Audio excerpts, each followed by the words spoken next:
So there was this experiment in the 70s, and it yielded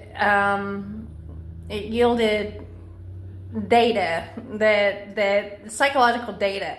And what they did is they put these dogs in crates. And one group, the dogs, the bottom of the crate's metal. One group, the crate is just normal. The other two groups, the crates will shock the dogs. One will shock the dog all the time.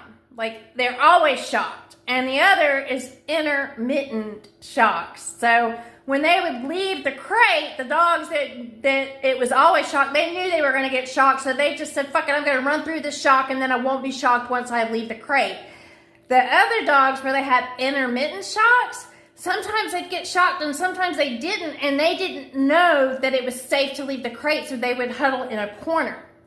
And it yielded, so that when they huddle in a corner and don't bother to try to leave the crate, that is now known as learned helplessness. And it's like intermittent reward and intermittent punishment. Both are very